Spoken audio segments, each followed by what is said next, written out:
நான் உங்களுக்கு வந்து ஒரு பேக்கரி ஸ்டைல் வெனிலா மஃபின் எப்படி பண்ணுறதுன்னு சொல்லித்தரேன். ஸோ இது வந்து நல்ல பெருசாட்டு. ஸோ இந்த மஃபின் வந்து நல்ல பெரிய சைஸாக இருக்கும். மேலே வந்து டாப் வந்து நல்ல டோம் ஆகி நல்ல பேக்கரி ஸ்டைலில் இருக்கிற மாதிரி இருக்கும். ஸோ அதில் ஃபஸ்ட்டு ஸ்டெப் வந்து என்னென்னா, ஸோ நான் வந்து அவனை வந்து ப்ரீஹீட் பண்ணி வச்சுருக்கேன். ஸோ 200 டிகிரி செல்சியஸ் வச்சுட்டு, இது வந்து இந்த டெம்பரேச்சர் வந்து ஹை தான். ஸோ நார்மலாக கேக் அதெல்லாம் வந்து 180 தான் பண்ணுவோம். இது 200 டிகிரியில் பண்ணும். ஒரு 15 மினிட்ஸ் செட் பண்ணி ப்ரீஹீட் பண்ணிட்டேன். ஸோ டபுள் இதை ஆன் பண்ணி செட் பண்ணிட்டேன். ஸோ ஃபஸ்ட்டு வந்து 1.5 கப்பு மைதா. ஸோ இதில் வந்து யூஸ்வலாக மைதா வச்சு தான் பண்ணுவாங்க. நீங்கள் வந்து பாதி மைதா பாதி கோதுமை மாவு யூஸ் பண்ணலாம். இல்லைன்னா ஃபுல் கோதுமை மாவில் கூட ட்ரை பண்ணலாம். நான் தனியாக உங்களுக்கு அந்த மாதிரி ஹோல் வீட் மஃபின்னு போடுறேன். ஸோ இது வந்து நார்மலாக நம்ம பேசிக் ரெசிபி, அதனால வந்து 1.5 கப்பு மைதா எடுத்துக்கோங்க. ஸோ இதில் வந்து ஒரு 1/4 டீஸ்பூன் போல் சால்ட்டு போட்டுட்டு 2 டீஸ்பூன் பேக்கிங் பவுடர் போடணும். பேக்கிங் சோடா கிடையாது, பேக்கிங் பவுடர். இதில் வந்து நார்மலாக விட ஹையான அளவுக்கு தான் பேக்கிங் பவுடர் போடுறோம். ஏன்னா வந்து இந்த மஃபின் வந்து நல்லா உங்களுக்கு பேக்கரியில் கிடைக்கிற மாதிரி நம்ம மஃபின் பண்ணுறதுனால ஸோ 2 டீஸ்பூன் நம்ம வந்து பேக்கிங் பவுடர் போட போகிறோம். அதனால உங்களுக்கு வந்து அந்த ஹைட் வந்து நம்ம மஃபின் பேக் பண்ணும்போது நல்லா டாலாக பொங்கி அப்படி வரும், அழகாக இருக்கும் பார்க்க. ஸோ இதுதான் ட்ரை இன்க்ரீடியன்ட்ஸ். ஸோ இதை போட்டு நல்லா மிக்ஸ் பண்ணிடுங்க. ஸோ மிக்ஸ் பண்ணி இதை ஒரு ஓரத்தில் வச்சிடலாம். இப்போ நம்ம வெட் இன்க்ரீடியன்ட் பண்ணிடலாம். ஸோ இந்த மஃபினில் வந்து தனியாக ட்ரை வெட் அப்படி பண்ணணும். அதுக்கப்புறம் வெட்டு அதில் ட்ரையில் போட்டு மிக்ஸ் பண்ணணும், அவ்வளோதான். ஸோ இதில் வந்து ஒரு 25 கிராம் பட்டர் வச்சுருக்கேன். இதை மெல்ட் பண்ணிட போகிறேன் மைக்ரோவேவில். ஸோ இந்த பட்டரை வந்து நான் மெல்ட் பண்ணிட்டேன். இப்போ இதில் வந்து நம்ம பட்டர் ஆக்சுவலாக ஒரு 1/4 கப் அளவுக்கு, ஸோ வந்து ஒரு 1/4 கப் அளவுக்கு ஆயில் விடுங்க. ஸோ நான் வந்து லைட்டாக கண்ணளவுலேயே ஊற்றிடுவேன். நீங்கள் வந்து மெஷரிங் கப்பில் விடுங்க. ஸோ 1/4 கப் அளவுக்கு ஆயில் விட்டுட்டு அதில் வந்து ஒரு எக்கு தான். நீங்கள் இதில் வந்து எக் சப்ஸ்டிடியூட் கூட யூஸ் பண்ணலாம். உங்களுக்கு எக்கு சாப்பிட மாட்டிங்கன்னா அந்த ஃப்ளாக்ஸ் சீட் சொன்னேன்ல, 1 டேபிள் ஸ்பூன் ஃப்ளாக்ஸ் சீட் பவுடரில் 3 டேபிள் ஸ்பூன் ஹாட் வாட்டர் ஊற்றி மிக்ஸ் பண்ணி அதை ஆட் பண்ணுங்க. ஸோ 1/2 கப்பு பால் விடணும். ஸோ 1/2 கப்பு பால் ஊற்றியாச்சு. அதுக்கப்புறம் வெனிலா எசன்ஸ்.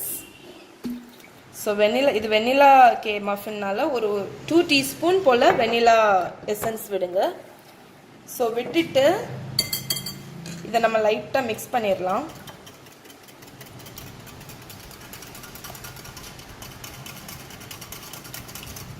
ஸோ இப்போ வந்து வெட் இன்க்ரீடியன்ட்ஸ் வந்து ரெடி ஆயிடுச்சு. ஸோ இப்போ வந்து இதில் வந்து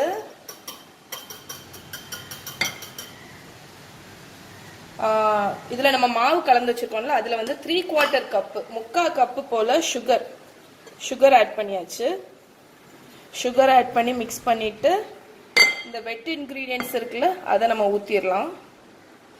ஸோ வெட்டு எப்போவுமே வந்து நீங்கள் ட்ரையை எவ்வளோ வேணாலும் மிக்ஸ் பண்ணிக்கலாம். ஸோ ஒரு டைம் அந்த லிக்விட் இதை ஊற்றுனதுக்கு அப்புறம் நம்ம வந்து ரொம்ப நிறைய மிக்ஸ் பண்ணவே கூடாது. அதுவும் மஃபினுக்கெல்லாம் ரொம்ப மிக்ஸ் பண்ணவே கூடாது. ஸோ ஒரு ஸ்பேச்சுலா வச்சு அப்படி ஜென்டிலாக ஃபோல்ட் பண்ணி விட்டுருங்க. ஸோ மஃபினுக்கு வந்து ஓவராக மிக்ஸ் பண்ணால் டென்ஸ் ஆயிரும். ஸோ ரொம்ப லைட்டாக ஃபோல்ட் பண்ணி விட்டுட்டா போதும். ஸோ பேட்டரை பாருங்கள், பேட்டரை வந்து நல்லா மிக்ஸ் பண்ணியாச்சு. இப்போ இதை வந்து நம்ம கப் கேக் அந்த அந்த ட்ரேயில் வந்து வச்சிடலாம். ஸோ பேட்டர் ரெடி ஆன உடனே நம்ம வந்து உடனே இது பண்ணோம். ஸோ இந்த கப் கேக் ட்ரேயில் வந்து கப் கேக் லைனர்ஸ் போட்டுடலாம்.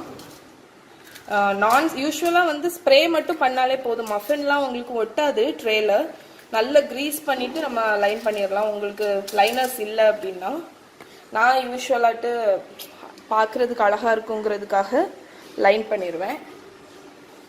ஸோ இந்த கப் கேக் பேட்டரை வந்து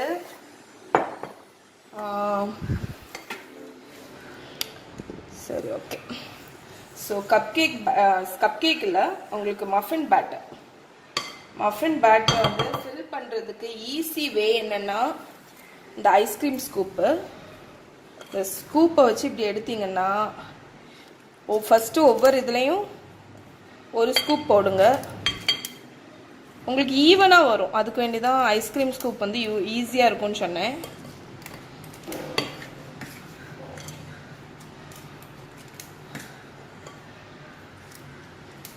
ஸோ வந்து இப்போ பாருங்கள், இது நான் வந்து ஓரளவுக்கு ஃபில் பண்ணிட்டேன். ஸோ இது வந்து பேக்கரி ஸ்டைலில் பண்ணுறதுனால என்ன பண்ணணும்னா கொஞ்சம் கூடுதலாகவே ஃபில் பண்ணணும். அப்போ தான் உங்களுக்கு வந்து டோம் மாதிரி வரும். கிட்டத்தட்ட ஒரு லைனர்ஸில் ஒரு 3/4 கப்பு ஃபில் பண்ணிடணும்.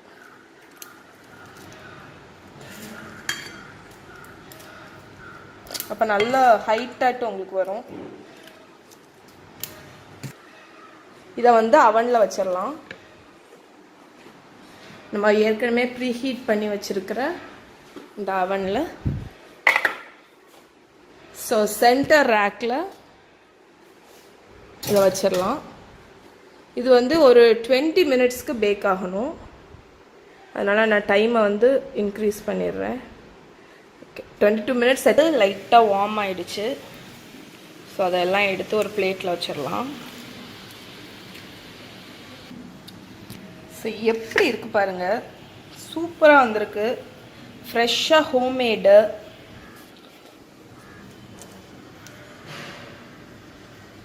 ஸோ இதை நான் உங்களுக்கு கட் பண்ணி காணிக்கிறேன்.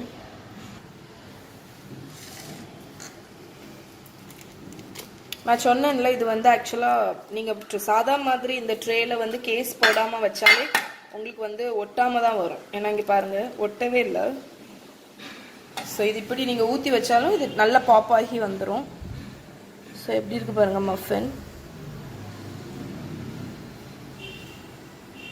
நான் சொன்ன மாதிரி நீங்கள் வந்து மைதா இல்லாமல் ஹாஃப் மைதா இல்லைன்னா ஹாஃப் கோதுமை மாவு அந்த மாதிரியும் பண்ணலாம். ஸோ வார்ம் மஃபின் செம்மையாக இருக்கும்.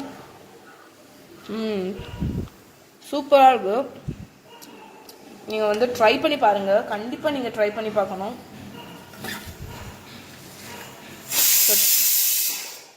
லன்ச் ரெடி ஆகிட்டுருக்கு. நீங்கள் வந்து இதை ட்ரை பண்ணி பார்த்துட்டு எப்படி வந்துச்சுன்னு எனக்கு கொடுங்க. இதோட மெஷர்மெண்ட்ஸ் எல்லாமே டிஸ்கிரிப்ஷன் பாக்ஸில் இருக்குது. நீங்கள் அதனால செக் பண்ணிங்கன்னா உங்களுக்கு கரெக்ட் மெஷர்மெண்ட் கிடைக்கும். அதுக்கப்புறம் வந்து ஸோ இந்த மாதிரி வேறு ஏதாவது உங்களுக்கு டவுட் ஏதாவது இருந்துச்சுன்னா எனக்கு கமெண்ட்ஸில் கொடுங்க, நான் உங்களுக்கு ரிப்ளை பண்ணுறேன். ஸோ இதோடு இந்த vlog முடிச்சுக்கிறேன். ஸோ இந்த ரெசிபி ட்ரை பண்ணிங்கன்னா எனக்கு இன்ஸ்டாகிராமில் ஃபோட்டோ அனுப்புங்க, ஃபேஸ்புக்கில் ஃபோட்டோ அனுப்புங்க, இல்லைன்னா எனக்கு கமெண்ட்ஸில் கொடுங்க. ஸோ இந்த vlog பார்த்ததுக்கு ரொம்ப தேங்க்ஸ். பாய். ஸோ இதான் அந்த சாக்லேட் சிப் மஃபின். இந்த சைடு லைட்டாக இதாக இருந்தாலும் சூப்பராக வந்திருக்கு பாருங்கள். அந்த மோல்டுலேயும் அழகாக வந்திருக்கு.